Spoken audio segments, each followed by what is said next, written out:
fans have noticed something new with Solo Sikoa, so we'll see what's going on with him. We'll also check out what's been said for Cody Rhodes versus Seth Rollins, Eva Marie's teasers, and more. Let's start things off with Eva Marie. As everyone is well aware of by now, WWE programming has been jam-packed with non-stop returns for the last few months now. The returns have been getting some criticism from fans because they feel like there's too many returns going on, and how a majority of the returning stars are already back to doing nothing a few weeks after their return. Another thing that fans pointed out is that there appears to be no real direction from the crowd when these returns do happen. The only real return that lived up to the hype, got an actual fan reaction, and has been going strong storyline-wise is Bray Wyatt.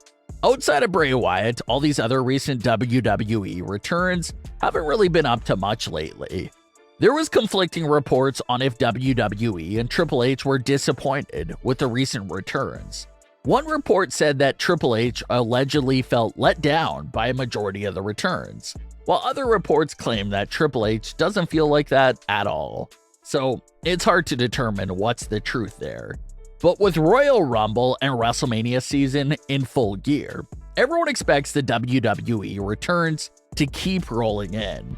This year's Royal Rumble is expected and rumored to have plenty of surprise returns and appearances. So it'll be fun to see what that turns out to be. One former WWE superstar that's already teasing her return to WWE is Eva Marie. Sean Ross of Fightful tweeted out that WWE isn't done with the returns quite yet, and Eva Marie hit the like button on that tweet. Not only did she like the tweet, fans noticed that the words WWE Superstar is back in her Twitter bio. So some fans were debating on if she put that back in her bio, or if it's been there this entire time that she's been gone from the company. But Eva had a pretty fast start to her WWE career. She was a breakout star in the Total Divas reality series. She was on the main roster in no time, and was reportedly one of WWE's favorite stars that they were really trying to get behind. But the big issue was that Eva needed a little more training in the ring. So she was sent back to NXT to learn more of the basics, and even create a heel character in the process. She returned to the main roster just a little while later and actually had a fun gimmick going on for a while. Eva's gimmick was to basically avoid in-ring action at all cost, with all these different excuses and other things getting in the way and preventing her from wrestling. But Eva was shortly released after that gimmick and wouldn't return to WWE again until 2021. They had several weeks of vignettes for Eva Marie's return, and a lot of fans were interested. The vignettes made it seem like Eva Marie would be taking on a huge manager role, which did sound interesting at first, but once the return happened, Eva sort of picked up from where she left off at. She was avoiding in-ring action as much as she could, and had Doudrop handle all the dirty work for her. Eva Marie would have one feud with Alexa Bliss, a mini breakup with Doudrop, and she was once again gone from WWE.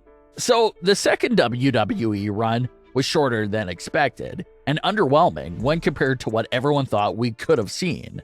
So now that you have Eva Marie herself teasing a return to WWE, and it has everyone thinking, what's a good role for Eva Marie if she was to return to WWE in current day? Well, everyone seems to agree and like the idea of Eva Marie going over to NXT to lead Toxic Attraction. With the unexpected and sudden release of Mandy Rose, fans have been speculating on if WWE would introduce a new leader to the group, and have that new leader show JC and Gigi the way on the main roster. Some fans suggested Carmella to take the role as Toxic Attraction's new leader, and now fans are suggesting Eva Marie for the new role. Eva could strictly serve as their manager, and would not have to really step foot in the ring at all. Just let her be a manager and stand at ringside for Toxic Attraction. Eva Marie also has that deep connection with the fans. The fans passionately boo Eva, so if the plan is for Toxic Attraction to be a heel group, Eva could help with bringing the heel heat. So if Eva Marie is truly returning to WWE, this is a full good fan theory for her usage. The main focus on Roman Reigns and the Bloodline story is still everything that's going on between Roman, Sami, and Kevin Owens. Obviously, what's been going on there between those three is going to be what catches your attention first. But another situation within the Bloodline that everyone has been closely monitoring is Solo Sikoa. Ever since around Survivor Series, Solo Sikoa started acting a bit different. You had one side of fans that believed something much deeper was going on with Solo Sikoa, and then you had your other group of fans that think his shift in attitude was just him embracing his new role as the enforcer. Well, fans have noticed something new that seems to only add more speculation around the Solo Sikoa situation. When Solo Sikoa is around Roman Reigns, he seems to be on his best model citizen behavior. He's throwing up the one symbol, he seems engaged with Roman and others, and all seems fine. But when Roman's not around and Solo makes appearances with the Usos and Sami Zayn on Raw, he's right back to being very distant and won't throw up the one symbol. So again, this is either just a coincidence or something that they're quietly teasing within the background of the entire Sami and Kevin Owens situation. It just seems too specific to be a coincidence. Why does Solo Sikoa act differently depending on if Roman is around or not? It just seems so suspicious. We talked about that fan theory after Survivor Series about how Solo Sikoa could basically be serving as the eyes and ears for the elders, reporting back all the info to them on what Roman is doing on a day-to-day basis. And this theory, as of this moment, still appears to be intact, especially when you consider that Solo goes into this really good behavior only when Roman is around. So it's easy to get distracted by everything great that's going on between Sami and Kevin Owens. But keep your eye on Solo Sikoa for sure. New updates have been coming out regarding the plans for Cody Rhodes and his WWE return. The popular fan theory and scenario for Cody Rhodes has been the idea of him returning at the Royal Rumble to win the entire match and book his ticket to face Roman Reigns at WrestleMania 39. But reports seem to be hinting at another possible direction for Cody Rhodes.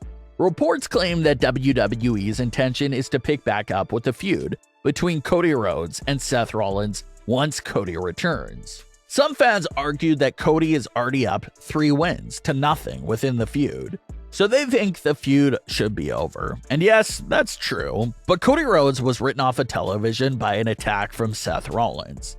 It's similar to how Becky Lynch was written off by an attack from Damage Control and came back to feud with them immediately when she returned. So same idea here, Cody Rhodes can likely come back with one more match in the feud, just to get even with Seth Rollins for the attack that he gave him. And if Seth Rollins and Cody Rhodes meet again at WrestleMania 39, it really makes you wonder who Roman Reigns will face at WrestleMania, because Seth and Cody were some of his biggest threats. But if they're facing each other on that show, chances are that neither of them will be facing Roman Reigns at WrestleMania. But what are your thoughts on today's stories? Leave your comments below. Don't forget to subscribe with all notifications on and leave a like if you enjoyed. Thanks for watching, guys.